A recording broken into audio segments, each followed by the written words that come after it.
Hello there, I'm Lizz Quain with Trailblazing Families. I am a world school coach and I have a course on how to world school and travel extensively as a family. I'm happy to share with you the top 6 ways kids can get an awesome education through world schooling. Yes, sirree, kids can get an even better education through world schooling than if they stayed in the traditional school system. My own kids are proof of that, and so are the many other world school kids I've met in real life. I've also interviewed many world school parents and a number of teen and grown world schoolers. They are fantastic people. So don't worry that if you pull your kids out of school to world school, even for a little bit, that they'll get behind in their learning. The opposite is actually true. Okay, so this video is about an hour long, so grab a cup of coffee or maybe a glass of wine and settle in. I think you're able to speed up the video if you like. If you want the super quick version, I'll leave a link below to a short video, but know that it only touches the surface of all the fantastic ways kids can learn by world schooling. I go a bit more into depth in this video and fully in depth in my course on how to world school. More info on that later. Now, if you stay to near the end of this video, you'll get a bonus on the future of world school kids and how world school kids can get into university.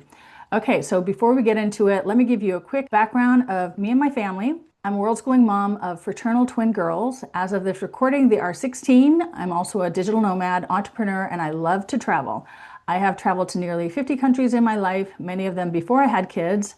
And now I'm a world school coach, a family travel and world school course creator, and I've given many talks at several world schooling and digital nomad summits and podcasts. My twins were born in New York City and spent most of the first 7 years of their life in the Seattle area. Then in 2016, I got tired of the rat race, got burned out from running an intense brick and mortar children's business. I also wanted to raise my girls to become global citizens, to know the world a bit more like I had the privilege to do over all the years of traveling and backpacking.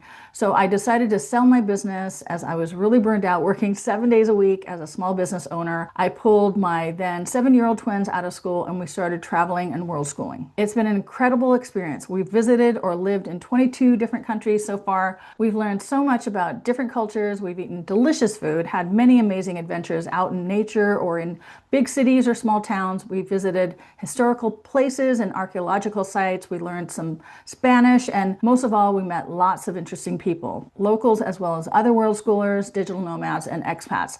And now we have friends all around the world. We've learned so much over the years by traveling and world schooling, also through the work I've done in alternative education. And now I'm happy to share what we've learned so more families can pursue this amazing global lifestyle and become a trailblazing family as well. One of the top questions parents have is how kids will learn while traveling and world schooling. Some people new to the concept of world schooling think that we all follow the same kind of global curriculum. Well, we don't. There is no global education authority that forces all our kids to learn the same things, and I'm really glad about that. There are multiple ways to learn while traveling and world schooling, and I'm happy to share some light on this important question of how kids learn while traveling and world schooling. First, let me start by saying my kids have learned in a variety of different ways, including learning by experience, which we call life learning or unschooling or child-led learning or self-directed learning. Previously, before we started traveling, they attended a preschool that I own, which was part of a large indoor children's play cafe that I launched north of Seattle. So we're big fans of play-based learning and learning through experiences. Other than kindergarten and first grade in the States, they've attended a couple different local schools for short periods of time in Peru and Mexico. I've also had nannies help and other tutors to teach them various subjects, such as Spanish, art, and marine biology. And for a few years, they attended an online global school that I helped launch. One of my daughters even attended an online program for self-directed learners based in Argentina, and it was in Spanish. So we did this while we were living in Buenos Aires for 5 months. We've also participated in a few World School hubs and summits. The learning there isn't super academic, but my kids were learning things nonetheless. My twins are 16 now, and after many years of traveling and world schooling nearly full time, they wanted a break and they wanted to attend high school. Note that some teens want this and others want to keep traveling. Anyway, my girls are now attending an arts high school, a magnet school, in a city we live close to, which has a mix of traditional, project-based, and creative classes. And guess what? World schooling for many years didn't ruin their education. One of them is getting straight A's and the other one, who has ADHD, is nearly there as well. And remember, much of their learning over the many years we world schooled did not follow a strict curriculum. They learned mostly about things they were exposed to during our travels, and I allowed them to follow their interests. Anything they were quote unquote behind in, they caught up quickly, and they were ahead in many topics. Their teachers have told me they're impressed by how mature, curious, and independent they are, that they still have a love of learning, that they are good communicators, communicators, collaborative with their classmates, and are leaders. We are now world schooling part-time during the summer, at least the Northern Hemisphere summers. So we're still on this world schooling journey and plan to travel and learn from the world for several more years prior to starting university. We spent 10 weeks during a recent summer traveling around and pet sitting all around the UK. So as you can probably tell, we like to mix things up and do a combo of learning styles. This has worked out great for my kids, so don't be afraid to experiment and try different ways for your kids to learn and see what works best for them at that time. You can always change things up if things don't work out or as they get older. So that is our background, and from all this experience and all that we've learned from the many other world schooling, homeschooling, digital nomad, and trailblazing families we're connected with, I'm happy to share with everyone what we've learned. It's my mission to help parents learn how to confidently travel and world school their children so they can live the life of their dreams as thriving global citizens. Since January 2023, I've helped many parents from all over the world learn how to world school and travel extensively as a family via my super comprehensive and well-liked course. More on that later. But know that half of the course goes much more in depth with what I'm going to share with you today. Okay, so let's now talk about the 6 most popular methods of educating world schooling kids. There are many ways to world school your kids, and there's no one right way. It depends on each child, their age, the best way for them to learn, what their future plans are. It also may depend on where you're from originally, if homeschooling is legal in your country, if you're traveling and world schooling short-term or long-term, if your kids plan to attend university in the future, and other factors. If your kids currently attend a traditional brick and mortar school, I know it's a scary thought to pull them out and have them try different ways to learn. If you're already homeschooling in your own town, it may seem daunting to take everything to an international level. I often say that world schooling is like homeschooling, but on steroids. It can be nerve-wracking to figure it all out. I've been there. I had the same doubts and fears that many of you had, thinking that I'll ruin my kids' lives or at least their education by pulling them out of school and world schooling them. But again, after many years of seeing my kids learn so much, especially about this amazing world that we inhabit through our travel experiences and also the various other ways that they've learned, and also due to the hundreds of other world schooling families I've met in person, including many older teen world schoolers and grown world schoolers, and the dozens and dozens of families and grown world schoolers I've interviewed for my YouTube channel, I'm now very confident that world schoolers are amazing. They grow up to be mature, worldly, capable, intelligent, and I believe better prepared for the increasingly global world and future than traditionally schooled kids. I think the traditional school system is pretty antiquated and that world schooling is a much better option. Actually, I'm now convinced that world schooling is one of the best, if not the best way to learn. Okay, so let's jump into the many different ways to world school. I'll be talking about different options in general and may mention some programs and companies, but I won't be including an exhaustive list of schools and programs. I have compiled many detailed lists of different education providers, and I share them with the participants of my How to World School course. I've also interviewed many education and world school service providers over the past few years, as well as many experienced world school families about all the different ways that their kids or their students learn. So far, I've done over 85 interviews, and the replays were originally in my Facebook group, but for some reason, Facebook deleted them all. So luckily, I downloaded them all, and bit by bit, I'm getting them up onto my YouTube channel called Worldschooling, Traveling, and Trailblazing Families. So search for my channel on YouTube to view them, subscribe, and all that good stuff.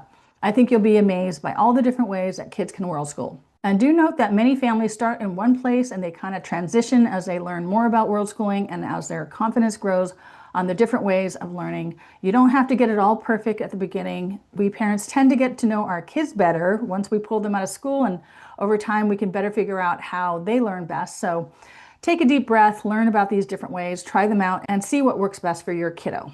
Okay, so the first option is homeschooling them yourself. I think that when many people think about traveling the world long-term with kids, they think that they have to homeschool their kids themselves and know that there are other options, but some people really want to homeschool their kids. So let's talk about this option. Homeschooling is basically school at home or on the road in our case. Instead of being teacher-led, it's parent-led. So the parent is the teacher and it's do-it-yourself, DIY. The parent is either figuring out the curriculum themselves or they purchase a curriculum and ask the kids to do the learning work. In the old days, if you're homeschooling, like in the 80s or 90s, you might send money to a company that would send you a box of curriculum.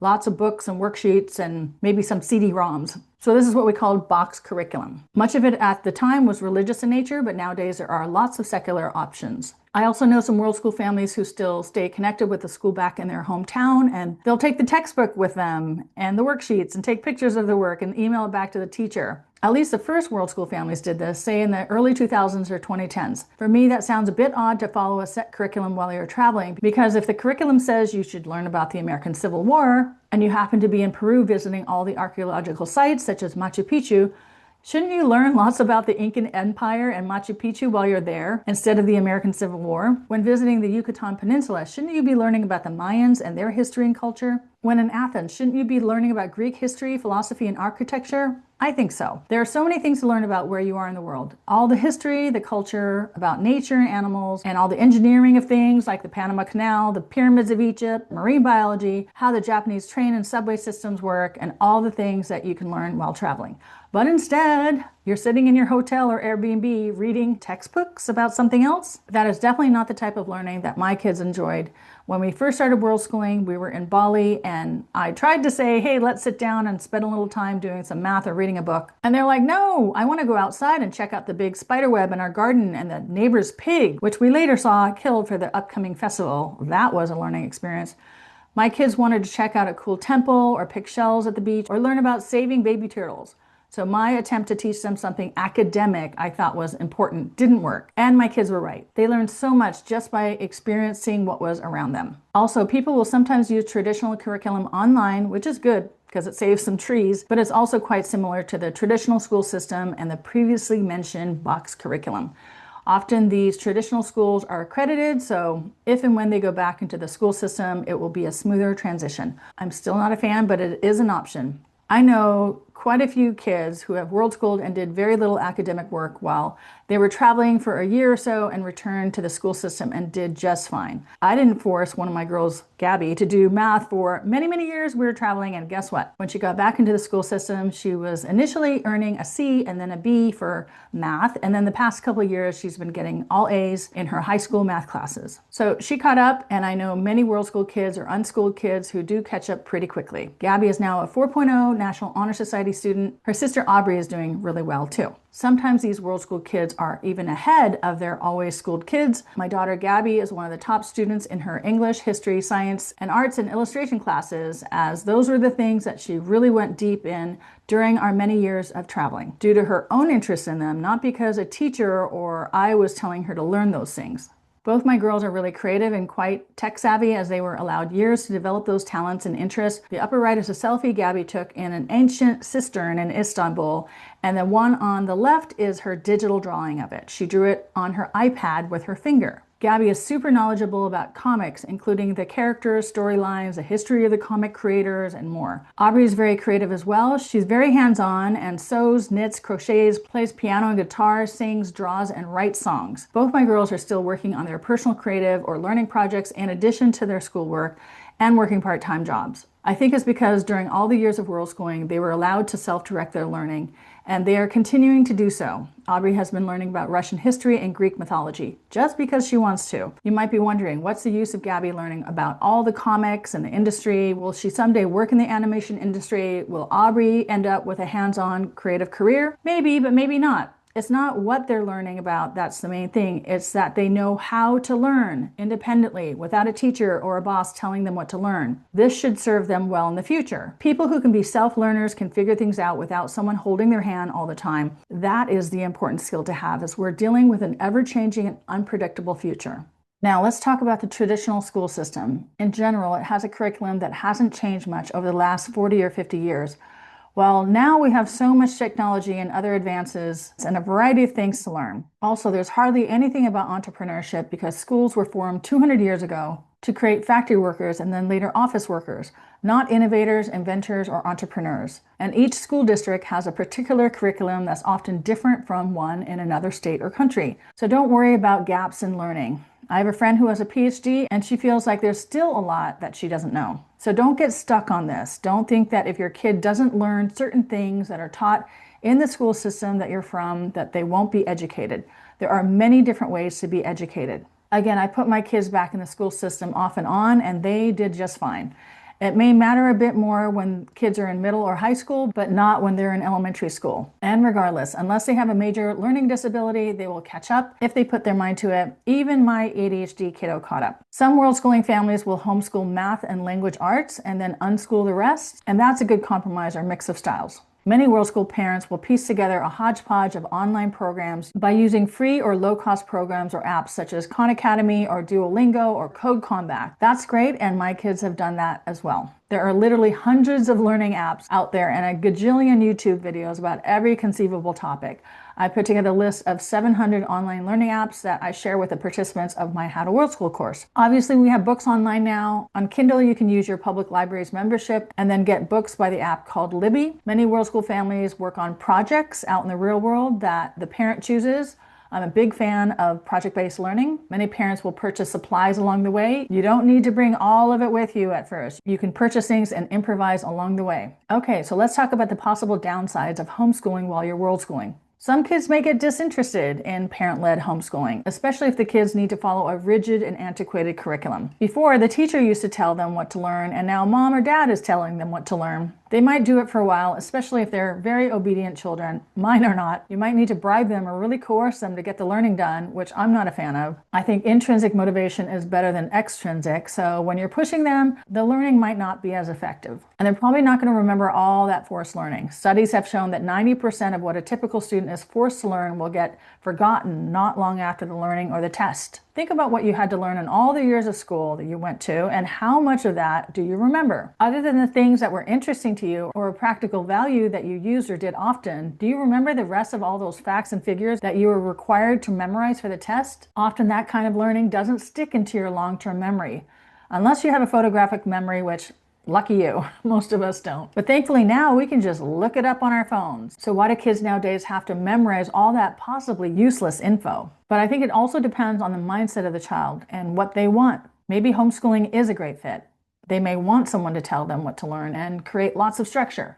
Others do better with self-directing their learning and pursuing their passions. So it really depends on the child and what works best for them. Homeschooling is a typical place to start for a lot of families. They do start here because that's what they're used to. They know the school system and think, okay, we'll take you out of school and start traveling, and then we'll replicate the school system, but do it while traveling. And it's within the realm of what many parents and students understand, a safe option. They think, oh, we need to be doing lessons and we need to be grading the lessons and taking exams.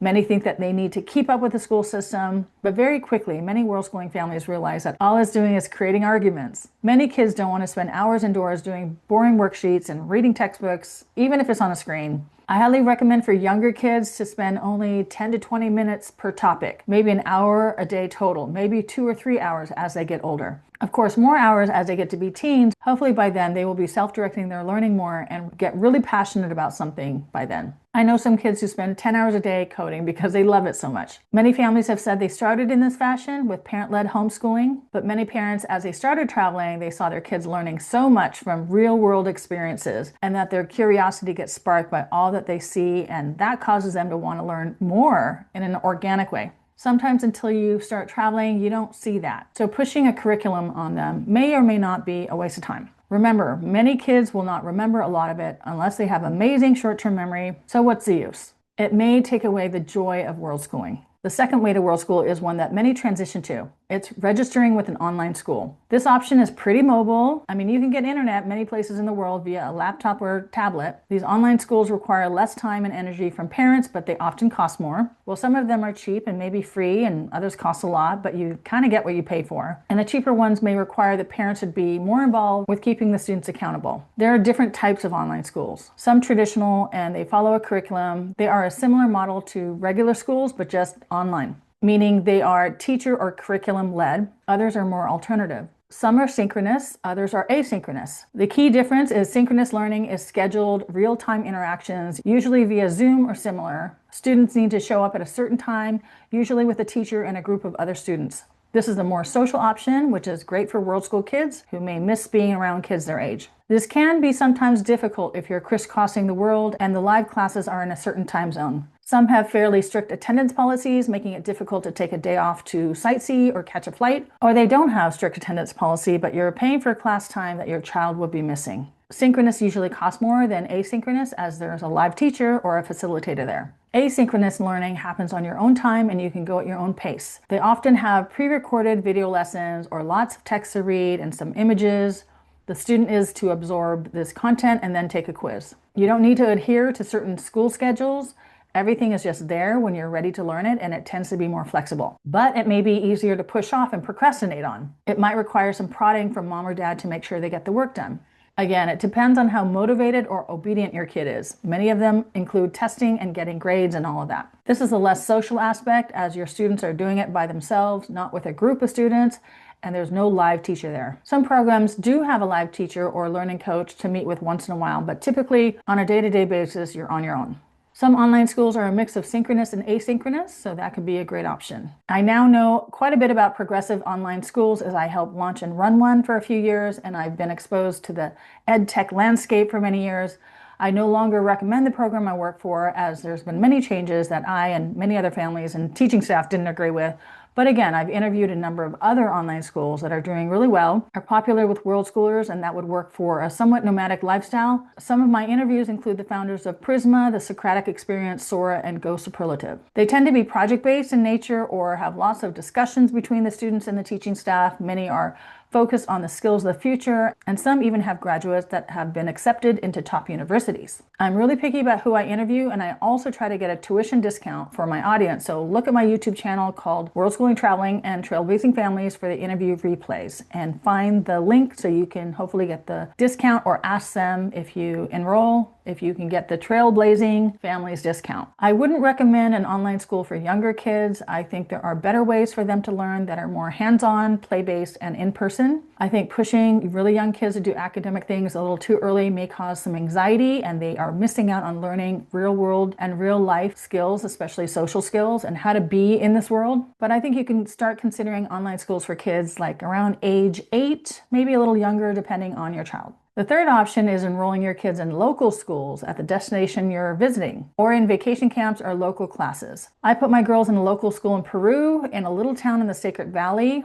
And I told the school when I registered my girls that I don't care what my kids learn there as long as they're learning some Spanish and they get immersed into the local culture. So they honored that because they did have typical quizzes and it was a little bit more traditional stuff, but they knew we were there for the language acquisition and cultural immersion. Registering may be tricky if you don't speak the language of the country, as the school administrator may or may not speak your language. So luckily I spoke sufficient Spanish when we were in Peru. But know that even if you're only there for a few months, you may still have to pay the annual registration fee and the materials fee up front, which can be kind of pricey. So check it out before you decide. My girls had a nice time at that school in Peru. It was mostly Peruvian kids and a few international kids. My kids were treated really well for the most part, except they did have a problem with one bully. I've heard from other World School friends and expats that their kids sometimes get bullied a little for being foreigners or being outsiders or whatnot. I think it really depends on the school. Most of the time my girls were at that little school in Peru, they were treated like celebrities. But when they attended an Agile Learning Center in Playa del Carmen, Mexico, which is a much more international area, they were mostly ignored by the other kids. So your results may vary. It's hard to get into public schools unless you're a resident of that country, so often you're looking at private schools.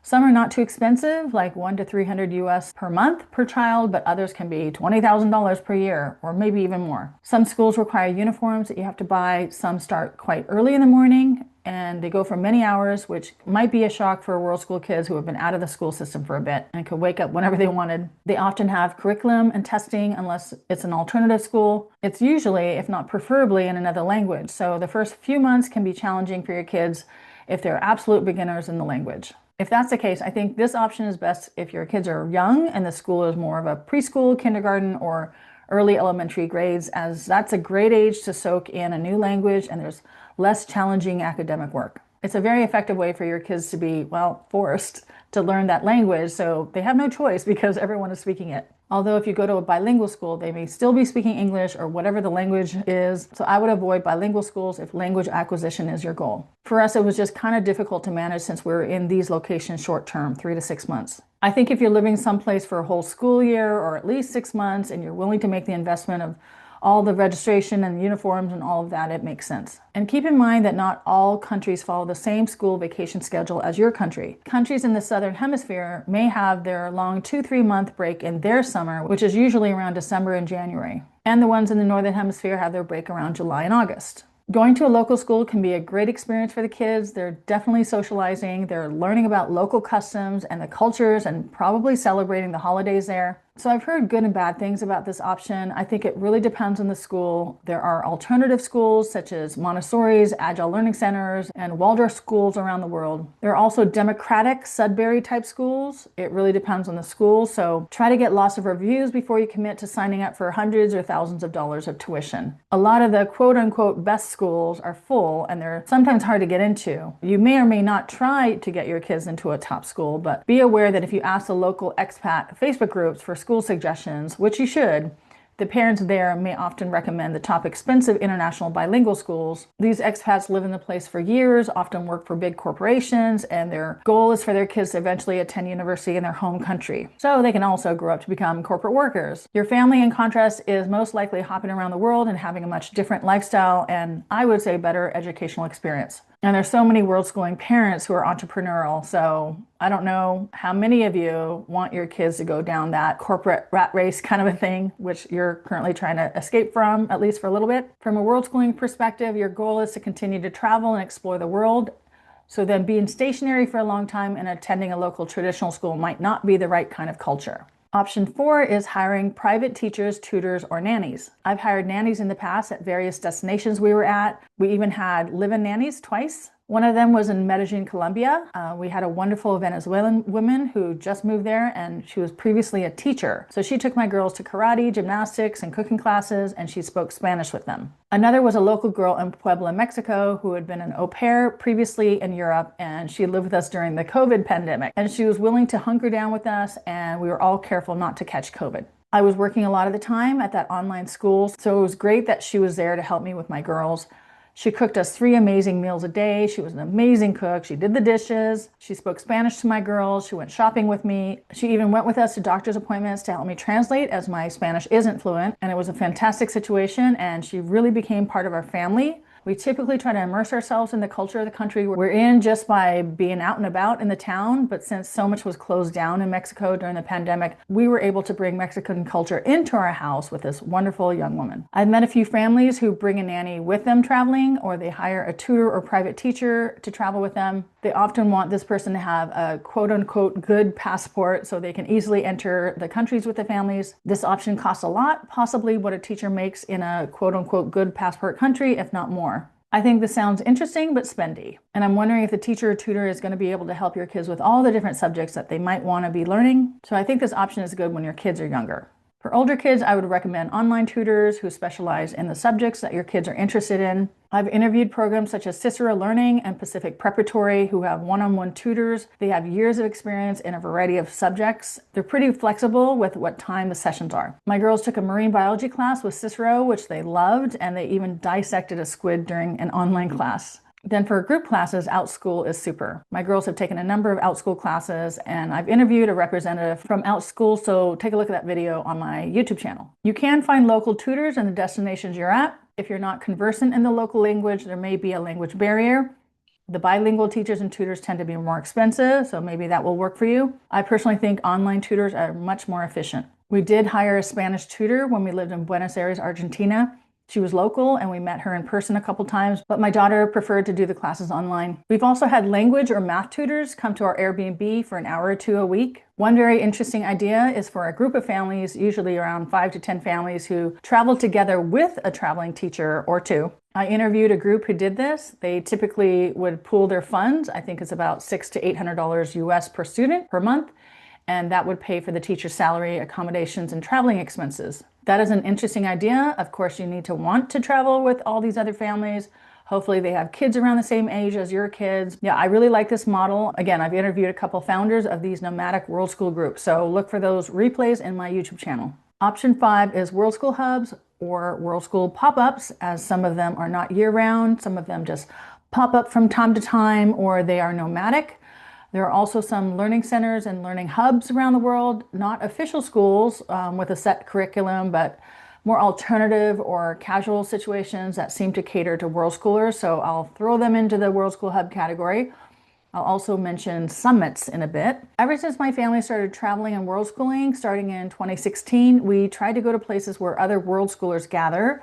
Not always, but when we want some community, which is often, We've attended many popular world school destinations such as Bali, Chiang Mai, Thailand, Koh Phangan, Thailand, Playa del Carmen, Mexico, San Miguel de Allende, Mexico, Medellin, Colombia, the Sacred Valley in Peru, La Herradura in Spain, Fethiye, Turkey, and Bansko, Bulgaria. Those are all pretty popular either year-round or part of the year.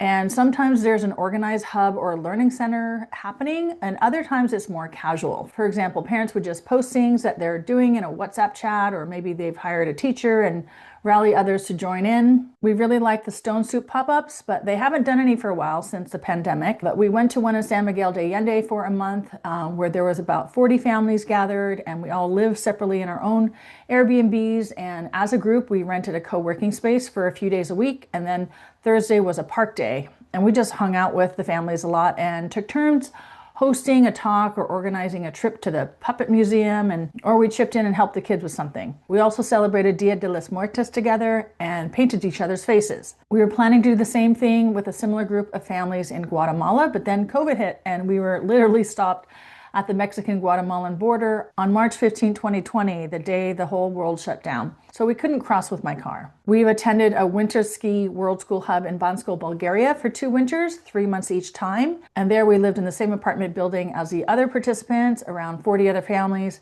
And there was lots of activity organized every day, including skiing as a group, visiting hot springs, mom's night out, and the like. My kids and I have even hosted a teen hub in Fethiye, Turkey for a month, and we got together a few times a week. We attended a pop-up in Florence, Italy for a week, which was fantastic.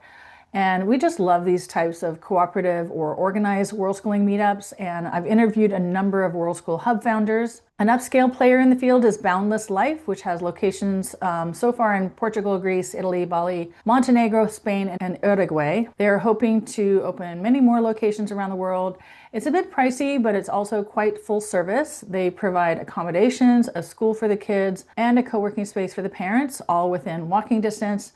They have cohorts that vary between 3 weeks and 3 months, and the pricing depends on the season. Like January is more affordable than the other seasons. I interviewed one of the co-founders, and the video's on my YouTube channel. I also visited their hub in Italy and met the main co-founder. We stayed a couple nights with a family we met at an earlier World School hub. Their apartment was lovely, and I also got a tour of the school and the co-working space. So nice facilities. I've arranged for my audience members to get a €400 discount, and I'll include the referral link and coupon code below. They have a referral program where someone, usually current or past participants or influencers, can earn some credits for every family that they bring to their program. My girls are too old for their program, so we won't be participating or benefiting from referring families to them, but you can at least enjoy a nice discount. So go ahead and use the code. A place like Boundless Life and other full-service World School hubs are especially helpful for families new to world schooling and starting an international lifestyle. They give you a bit of a soft landing with the education, housing, and community bits all bundled together. They have a whole system and staff to make it all work. But if you'd rather not spend upwards to $10,000 per month for a family of 4, if you don't need such a soft landing or your hands held so tightly on your first few months of world schooling, you can always take my course on how to world school and travel extensively as a family, and I will teach you how to figure everything out in a much more independent fashion. I'm happy that these new world school communities are popping up around the world, and I'm really excited about this concept.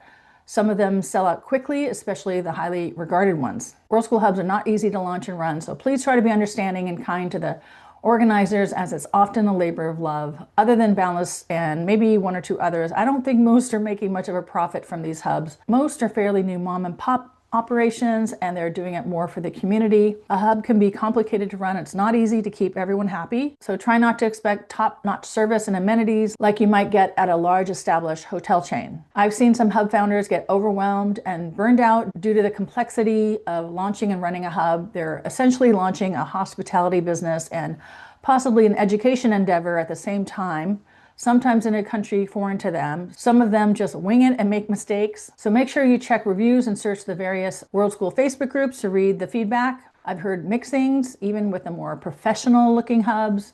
Again, most are great, but some are not as well run. And I know some families who got very upset, left hubs early, and lost their money. I keep a detailed list of over 100 World School hubs for the participants of my How to World School course. It includes whether or not I've heard mixed or bad feedback from other world schooling families. This list is a challenge to keep updated as many come and go, so I do my best with keeping my eyes and ears open. As I hope more people will organize quality and sustainable hubs, I rallied a group of leading World School Hub founders to collaborate on a course to launch a stellar World School Hub. Please visit worldschoolallstars.com if you'd like more information on how to launch your own quality World School community, and we will help you do so with much more knowledge, confidence, and ease. Or if you know of a hub that is stumbling a bit, again, easy to do, send them our way. Okay, so my family and I have also attended some World School summits. They usually occur over a 3 to 5 day period and often have speakers and workshops. It's a great way to meet other World Schoolers. It's especially good for people just starting out in this lifestyle. I recommend the Project World School Family Summit that World School veterans Lainey Liberty and her son Miro have organized for 10 years. Although they are on hold now, Miro is an adult now and they're involved with other things, but hopefully they'll start them up again. They also host teen retreats. There was another one called the Family Adventure Summit that ran for a few years. My kids and I attended 2 of them, but they have dissolved due to COVID and said they're not doing anymore as they're busy with their other projects and businesses. They are a lot of work to put on and they don't typically make much money. I wish more of these summits would happen as they're so valuable and great for families to get together and learn more about world schooling. I have spoken at a few virtual World School summits and they're the next best thing, but in-person summits, they're just so much fun. The kids meet each other and have a blast with the various activities and the parents connect as well. I wouldn't say that kids or adults learn anything super academic at World School hubs or summits. If they're learning anything, it's usually about the local culture or history or music or whatnot, which is great. And they just learn about life and being in community with others. Otherwise, it's having lots of fun and running around and playing, and we are connecting with each other, both the kids and the adults. There are many World School parents I'm good friends with now that I initially met at a summit or a World School hub years and years ago. And then we've run into many of them a few times in different locations or different hubs. So this has really become, our group, our tribe, our global village, and it's really a fantastic way to meet others who are living the same lifestyle. So I think hubs, pop-ups, and summits are great for socializing and having a lot of fun and learning about the local culture. But as far as academic stuff or preparing for the future, you may or may not find it there. It depends on how they're set up. The 6th and final popular way to World School is by unschooling, also known as self-directed learning or child-led learning. This method is one of the big ones that many World School families eventually embrace. Maybe not at first, but once they understand world schooling and have the confidence to not force any learning, but let it happen more organically, and they see what their children are learning just by living in the world and the curiosity that gets sparked, more traveling World School families become open to unschooling the longer they travel. Unschooling is a great combination with world schooling because the world is just introducing so many things to your kids and they're being exposed to so many cool things to learn about. I'm actually a proponent of unschooling, but I prefer the phrase self-directed education or self-directed learning. They sound more authentic to me, or child-led learning. Some call it free learning, but we'll call it unschooling for this talk as that's the most popular way to call this way to learn. So instead of learning with a curriculum or what the teacher or parent wants a child to learn, it's learning through experiences, and the child gets to choose what they want to learn. And they can learn academic things in an academic way, but it needs to be their choice. Therefore, they're more likely to learn with passion and remember the information and gain skills. So for an unschooling parent, it's DIY, just like homeschooling is DIY. But instead of being the teacher, you are the facilitator of what your child wants to learn. So you do need to spend some time with your kids and watch them, especially if they're really young, and really notice what they like to do, because they may not be able to verbalize it to you if they're really young. Then your job is to help them learn it or give them opportunities for them to learn it on their own. Or if they're older, they'll say, hey, I'm really interested in learning X, Y, and Z. So your job is to help find that class or teacher, whether it's online or in real life or whatever. Maybe it's simply helping them find a YouTube video or an app teaching them how to learn that thing or practice it. So you should be aware of what your kids are interested in, help them with that, or find another teacher or somebody who can, perhaps even another child. Once these unschooling kids get older, they get pretty self-directed in their learning and self-organized. They kind of figure out how to do it, so it's less work on the parent. They often chat with other teens and learn from each other and inspire each other. It can be overwhelming for parents who don't really know how to facilitate. They haven't really de-schooled yet. It's important to de-school, to get deprogrammed on all you think education should be. Some recommend de-schooling 1 month for every year of school your child has attended, Parents also need to deschool. If you went to university, maybe it'll take you a year and a half to finally understand and kind of let go of all that kind of programming that you had when you went to traditional school. To deschool, your kids need lots of time to not do anything specific, not to do anything academic for months possibly. Just let your kids play or play video games or Minecraft or chat with their friends. You just need to let them get away from that traditional mindset that they always have to be learning something academic and be productive. I know it's hard for many parents to let go and let their kids do nothing that you think is valuable, spending hours a day playing video games or on TikTok. But eventually they'll get bored of doing that, and getting bored is a good thing. That's when the magic starts happening. When they start thinking of things that might interest them and trying new things and figuring out their passions. Don't worry if it doesn't happen as quickly as you want, and try not to compare your kids to other unschooled kids who are creating cool things or launching a business. Every kid has their own time frame in figuring out their interests. Remember, you as a parent need to deschool as well. One thing that some unschooling parents do is they learn how to strew things and introduce topics to them in a gentle way.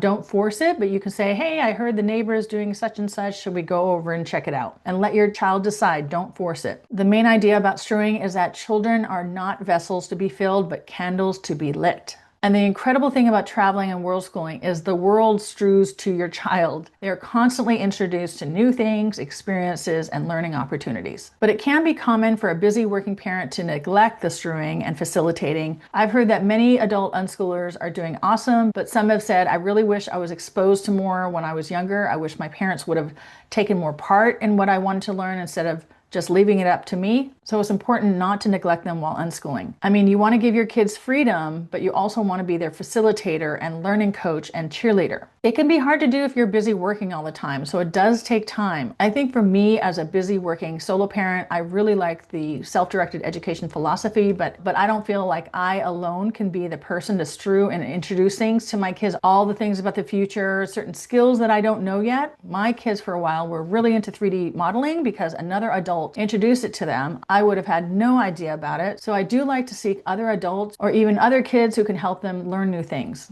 Unschooling takes the time to have confidence, to just trust that your kids are learning and that it's working. And know that learning for a family can happen all day long, 7 days a week, not just when you're in study or learning mode. I know some homeschooling parents set aside some time every day to get learning done, but for unschoolers, it happens all day long. In your daily life, your kids may ask you questions, and what I often do is I'll whip out my phone and I'll Google it, or we'll jump on my device and search for a YouTube video. We'll learn about it together. At least I'm getting my kids started in researching that topic, and then I ask them if they can tell me more about it during dinner that night, or you can not look it up and just ponder out loud to each other. See if they'll come up with some creative answers to it before you look it up. That's really encouraging out-of-the-box thinking. See if they'll want to help you with cooking and baking. They'll surely learn a bit of math that way using measurements. Maybe they'll want to help you shop and deal with money.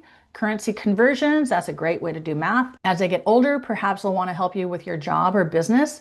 Both my girls have helped me with virtual assistant type tasks, researching things on the internet, and helping me with all my education lists that I share with the people who take my course. And they're really creative and tech savvy. So one of them has edited videos for me using CapCut, and the other one is good at graphic design and visuals. Maybe your kids will want to start their own business or freelance in some ways. Both my daughters have posted their digital art products online. I know some World School teens who earn money working as a video editor or a virtual assistant or selling print-on-demand t-shirts on Etsy. Perhaps your kids can find an internship or apprenticeship in whatever they're interested in. There are even online internships. Internships are a great way for them to learn what they want to do in the future and also what they don't want to do. For example, I know a lot of kids are really into animals and they think they want to grow up to become a veterinarian. So it would be a good idea to have them spend time with animals, maybe in a shelter, or if they're older, see if a vet will let them come in and intern for them or help them out in some way. Your kids may realize it's definitely something they want to do, or it's definitely something they do not want to do, and that will save them years going to vet school. A couple last thoughts on unschooling. Focus on how to learn, not what to learn. And as the unschooling pioneer and former teacher John Taylor Gatto said, the primary goal of real education is not to deliver facts, but to guide students to the truth that will allow them to take responsibility for their lives. Hope that all makes sense to you. So to summarize, the top 6 ways to world school your kids are homeschool them yourself, online schools, in-person local schools in the destination you're visiting, or camps or local classes, hiring nannies, tutors, teachers at your destination, online, or to travel with the family, world schooling hubs or pop-ups or summits, and unschooling, also known as self-directed learning or child-led learning, and you as a parent facilitate their learning. Hopefully you've gotten a good overview of how to do it. I go way more in depth with these top 6 ways in my course teaching parents how to world school, but I hope this introduction has been helpful to better understand the various options. So comment below which method you think you'll try with your kids, or will you do a combination of them like my kids and I have? Okay, so for those of you who watched up until now, I have a bonus section on the future of world school kids and how can world school kids get into university if they choose that route. And also we'll touch on alternative pathways for a future career. Again, I go way more into depth on this topic in my course, but here's a quick overview of how you can help your world school kids get into university or start down a different path. Some of the following may relate more for Americans, Canadians, British, Aussies, Kiwis, etc. Countries where homeschooling is legal and has decades of history. There are many other countries where homeschooling is legal and some where it is illegal or in the gray area. Many world school families who are from countries where homeschooling is illegal have left their countries, and their countries no longer have jurisdiction over the education of their kids. But if your child wants to return to your home country to attend university or to attend a university in a homeschool friendly country, it's good to know the options and be prepared. First of all, in many cases, homeschoolers, world schoolers, and unschoolers can take the university entrance exams, such as the SATs or IGCSEs or whatever is typical in your country, without going to an accredited high school. They can study for the tests and take the tests. If they do well enough, they can apply to and be admitted into university. Also, it's important to keep track of what your child is learning, and you can make your own transcript. If you don't want to make your own transcript, you can register your child with an umbrella school who handles the accreditation, transcripts, and diplomas for homeschoolers and world schoolers. One that I recommend is West River Academy. I interviewed the founder, and they are great for natural learners, aka unschoolers, and academically focused homeschoolers as well. While they don't teach your kid anything, they take what your kids are learning through homeschooling, world schooling, unschooling, or however they're learning, and then they put these learning experience onto their transcripts in a format that is understood by people in the traditional school system. Eventually, enrollment with this umbrella school will result in a U.S. high school diploma, which is recognized in all the countries where homeschooling is legal and also many gray area ones. They are an online private academy. They have students in over 150 countries and have been around since the late 90s, so they are legit. I also interviewed the founder of Homeschool Directive, who also helps take a homeschooling or world schooling experience and creates official transcripts, so they're an alternative to West River Academy. Both interview replays are on my YouTube channel. Another option is your child can start at a community college, either in person or online. The US has many of them, and you don't have to be an American to attend. It's even possible to dual enroll while in high school or as a homeschooler or world schooler, like at age 16, and then earn a 2-year college degree, which is called an associate's degree, even by the age of 18. I know world schoolers who are also unschoolers, 2 brothers who did this, and they got into competitive universities in the Netherlands, even though they're not from there, and even though the Netherlands is quite anti-homeschooling. It's a good idea to contact the universities your kid is interested in and try to schedule a meeting or a Zoom if you can before you apply, and just explain your situation. A lot of universities in the US, Canada, UK, Australia, etc. love world schoolers. I mean, they love homeschoolers because these kids really know how to learn. They're not just showing up to merely pass exams and get the degree. They're actually really interested in learning, so they're typically great students. Also, world schoolers are desired by these universities because they bring so much diversity and a more global perspective to the school, thanks to the life experiences they've had. I mean, these are global citizens by the time they apply, so universities really love them. So don't feel like they don't. There's more and more families doing it this way, and world schooling is not such an odd thing like it was maybe 10 to 20 years ago. Of course, it depends on the country you're from and what their philosophy is. Countries like Germany and several other European countries outlaw homeschooling for their citizens, so you may need to find another route. The legality of homeschooling is spotty in Asia, Latin America, and Africa. Some countries allow it and others don't. You can just do an easy internet search to learn more about your specific country. I do know it would be possible, for example, for a foreign homeschooled student to attend university in Germany where homeschooling is illegal, but there are more hoops to jump through and more things to prove and possibly additional schooling to do before being accepted. Luckily, in the US, Canada, the UK, Italy, South Africa, India, Australia, and New Zealand, there is more acceptance, homeschooling support systems, and more parental flexibility than in other countries. Alternative education is a growing phenomenon, especially post-COVID, where more kids around the world started learning outside the walls of a traditional school. I know a lot of World School kids from various countries who have traveled for years and they've gotten into great universities. But remember, there's so much one can learn on the internet nowadays for free or low cost, so your child may not even want to attend a university. Many of them, especially the Ivy Leagues and top-tier universities, are still doing fine, but a lot of the mid-level and not so great schools are losing enrollment, and some are even closing. Many universities are realizing that they no longer have a monopoly on knowledge and information. So just keep that in mind depending on what your child wants to study or do for a future career. They may not want to go to university. They may not have to. They may be able to continue to self-direct their learning or find an alternative path. Many universities have courses online for free or low cost. There are all types of courses you can take online to learn skills for just hundreds of dollars, maybe thousands of dollars compared to a four-year university in the US, so that's a bargain. Instead of attending an expensive university in the US or similar and getting into massive student debt that takes years to pay off, consider attending university in Europe or another part of the world where it's not so expensive and predatory in regards to student loans. Because the US has gotten ridiculous with how high the tuition has gotten compared to other costs like food and durable goods. Yes, there is inflation for many things, but the inflation with college tuition has just gotten out of control in the US. It's a racket. So is healthcare in the US. Ridiculous. And lately in the news, there have been reports of many recent college grads who are unemployed or underemployed for many months after graduating, and that AI is taking over many entry-level jobs. So you and your kids really need to consider the return on investment of a traditional four-year university education. I think a lot of that will depend on what they plan to study and what kind of career they're hoping to get into. Keep in mind that there are other options for future careers, learning, and opportunities for world schoolers. Well, for anyone really. They can get involved with internships or apprenticeships. They may even be able to find an online internship. There are study abroad programs and gap year programs. They can start a business or learn a marketable skill and possibly do that online. They can become freelancers. They can try out these things as a teen. They can volunteer or work a paid job, but be careful if your teen tries to work in person in the country you're visiting as a world schooler if they're not a resident. Because if they're taking a job of a local, they can get in trouble with immigration and get deported. Volunteering is okay, but paid work will most likely not be. I mean, I know some World School teens who babysit for other World School families and get paid cash under the table. And I've never heard of anyone doing that and getting in trouble with immigration, but they probably shouldn't be working at a local restaurant without a proper work visa. Hopefully your teens and young adults can try these things and see how it goes. They can always enroll in university later in life. So, which is the best way for your family, for your kids? One question to ask yourself is, what do you hope for your child's future? More importantly, what do they hope for? Think about whether or not they might want to attend university and then reverse engineer it, or whatever they want to do. Do they want to work for a corporation? There are lots of pros and cons to that. One of the cons, especially if they like traveling, is the minimal weeks of vacation time a year, especially if you're from the US, which customarily has the fewest vacation days among developed countries.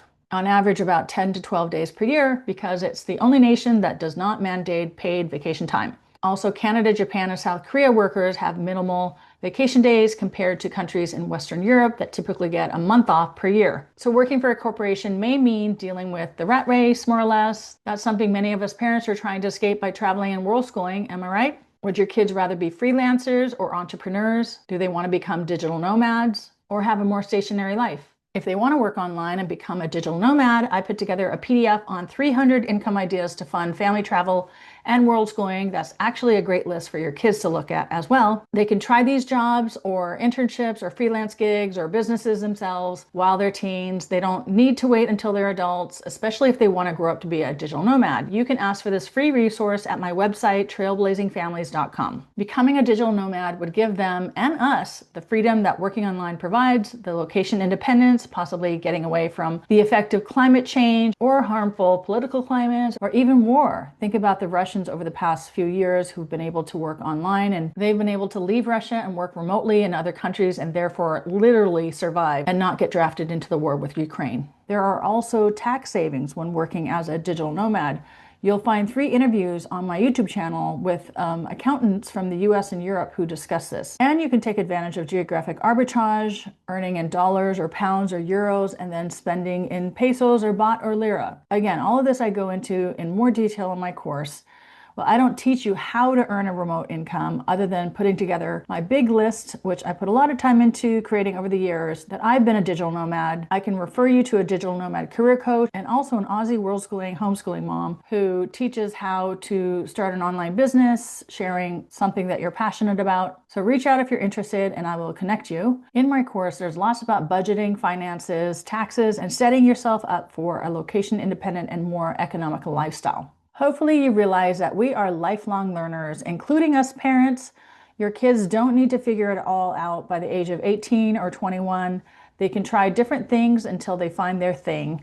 The most important thing is to learn how to learn, to adapt, be flexible, learn how to get along with other people, know what's going on in the world, and these are all great skills that they can gain by world schooling. The top skills to thrive in the 21st century as a worker or an entrepreneur are critical thinking, creativity, communications, and collaboration. I think world schoolers have a better chance of learning these skills than being in the traditional school system. I hope it's obvious by now that world schooling is a passion of mine. Educating the next generation, especially world schoolers, is a really big focus for me. My hope is to encourage my children to become free-thinking, global citizens, perhaps tech-savvy or creative entrepreneurs, and of course, lifelong learners. Perhaps this is the aim of other world schooling parents as well. So from the past decade of experience, world schooling, working in alternative education, and all that we learned from the many other world schooling, homeschooling, digital nomad, and trailblazing families we're connected with, and with all the interviews I've done with experienced world school families and service providers, I'm happy to share with everyone what we've learned so more families can pursue this amazing global lifestyle and become a trailblazing family as well. Since January 2023, I've helped many parents from all around the world, at least the English-speaking world, learn how to confidently travel and world school their children so they can live the life of their dreams as thriving global citizens. I've done this through my super comprehensive and well-liked course, which includes lots of video training, occasional Zoom meetings, and tons of resource lists. There are 12 modules in the course, and half of the course, actually the second part, goes more in depth with what I shared with you today, the 6 most popular methods of educating and world schooling kids. I first give a good overview of the education system, and I go more in depth on how to homeschool. I also share a list of 700 online learning apps with lots of info and links. We also discuss online schools, and I talk about the pros and cons of the various kinds of schools and also online safety. I also share a list of 85 online schools with lots of info and links. And then we talk about hiring nannies, tutors, teachers, etc. at the destination, online, or to travel with a family. And then I share a list of 30 online tutoring companies. We go more in depth with in-person local schools at the destinations around the world. And I share a list of over 100 world schooler friendly local schools around the world with info and links. And then we talk about World School summits, hubs, and pop-ups. And I share a regularly updated list of over 100 world schooling hubs around the world with info and links, and also if I've heard anything negative about them. And then we go more in depth about how to unschool or have your kids self-direct their learning. The last module goes more in depth about the future of world school kids, helping them get into university or to launch a business or become gainfully employed. Again, lots more in depth than my talk today, and we discuss the pros and cons of each method so you can make the best decision for each individual child. Now, the first half of the course focuses on all the travel and lifestyle matters, all the prepping, planning, logistics, options for what to do with your house, finances, figuring out where to go, booking travel and accommodations, budget tips, launching the first travel days, safety tips, settling in, sightseeing and activities, ways to socialize and find community, how to get into a good groove and lifestyle, how to balance working and world schooling, and how to travel more responsibly. I also encourage you to go above and beyond being a tourist and share how best to immerse into the local culture and learn more about where you are. Essentially, how to change your mindset from just consumption of travel and cultural services and experiences like you might do during a vacation, to a more immersive and interactive mindset of a world schooler and becoming a global citizen. My course will help you make fewer newbie mistakes, such as getting overwhelmed with all the details and decisions, overpaying for travel, choosing a not so great World School community, choosing the wrong travel insurance, packing the wrong items, not bringing the right documents, getting scammed or robbed, not taking advantage of the better ways to learn, unhappy family members, not dealing well with the culture shock or reverse culture shock, and so much more. It's the complete A to Z of world schooling and traveling extensively as a family. Here are just a few of the dozens and dozens of families I've helped launch in the past few years, and I've asked past course participants if I forgot anything, and they told me no. They can't think of anything. They really appreciate that I take all the most important things about this lifestyle, curate the info, present it in a way that makes sense, and I share with them valuable resources that would be hard for them to find on their own. One of them called me their World School doula. I love that. Another said that I teach important info that they wouldn't even know to ask for in World School Facebook groups. And by the way, I do encourage you to ask questions in the Facebook groups, but know that the answers you get can be all over the map, and it can include some bad advice from people who are not very experienced and don't really know what they're talking about. My course participants have told me that what they learn from the course saved them lots of money, headaches, anxiety, and time. They aren't making the typical newbie mistakes that we see people mentioning in the various Facebook groups. They're not overwhelmed as much, they're not stressed, and they're less likely to get scammed or robbed or lose money. Instead, their traveling and lifestyle is smoother, their kids are thriving, they're learning tons, they're happier and closer as a family, and they're in a really good routine and having the time of their lives. They're creating amazing memories from all the incredible experiences that they're having together as a family that will benefit them for the rest of their lives. Yes, things can happen and go wrong in this lifestyle, and you need to set your expectations appropriately and be adaptable. But my course will help you world school and travel extensively as a family with much more knowledge, confidence, and ease. I've received so many testimonials and recommendations, organic ones, as my clients are so kind to tag me on social media and give me shout outs. You can read many of them on my website. Again, this course is for parents fairly new to world schooling and a nomadic lifestyle, or those who have been world schooling for a bit and still have lots of questions and want regular support. I'll also soon make available the education portion of my course on its own. This would be good for families who are already well-traveled but still trying to figure out the best way for their kids to learn and get well prepared for the future. And for those who are already homeschooling, unschooling, or your kids are attending an online school that works well for them, but you're new to traveling internationally, I'll make available the travel and lifestyle portion of my course on its own. So reach out if you're interested in that part. Although I often say that world schooling is like homeschooling on steroids, and I've had a number of already homeschooling families take my course and be blown away by what they learned all about world schooling. So it may be worth it to sign up for my entire 12-module course. It's a super comprehensive program with over 25 hours of my training videos, which you can speed up. They are chunked up into short videos and labeled so you can easily find what you're looking for, and it's all accessible via an online course platform. You can also check complete so you can kind of keep track of your progress. Participants who pay in full get immediate access to all the content, so you can binge watch if you like and jump around as you please. You'll also get access to many guest expert interviews and panel discussions, copious lists of world schooling resources that I mentioned before, and access to my 550-page presentation full of searchable info and links. We have occasional group Zooms for Q&A and to encourage and support each other. Some of my course participants have even met up in real life and have become really good friends. I've even met a few of them in real life. So if you're interested in exploring more about world schooling and possibly taking my course, the first step is to click on the link below to get some free resources. I will soon have a quiz, Is World Schooling Right for You, that you can take, and you'll be emailed free resources appropriate to your situation. Then you can learn more about world schooling, about my program, and sign up for the course if it's a good fit for you. You can even schedule a quick Zoom with me to discuss, but it's best for you first to take the quiz, so make sure to start there. Other ways to connect with me. Feel free to send me a friend request on Facebook or connect with me on Instagram. Just search for Lizz Quain, Lizzquain, or Trailblazing Families, and you'll find me. And if you haven't already, join my Facebook group called World Schooling Traveling Digital Nomad Trailblazing Families to connect with me and other world schoolers, learn more about this lifestyle, and become a trailblazing family. Again, of course, the Facebook groups are great, and there are books and blogs and websites out there to help, but some people like to learn in a more efficient manner and learn the right info from an expert, as who knows if the info you see in the various Facebook groups is even accurate. Many of my past course participants have told me that what I teach them, they don't even see in the Facebook groups, and they wouldn't even know to ask about them, but they say it's such valuable info to know. So those are some reasons why my comprehensive course is a good idea. I also offer one-on-one coaching for more advanced world schoolers or specific issues, so reach out if you're interested in that option. So thank you everyone for watching. I really love connecting with other world schoolers or world schoolers to be. I hope there will be lots more of you in the coming years so we can have more families to hang out with. Thanks again, and I hope to hear from you soon.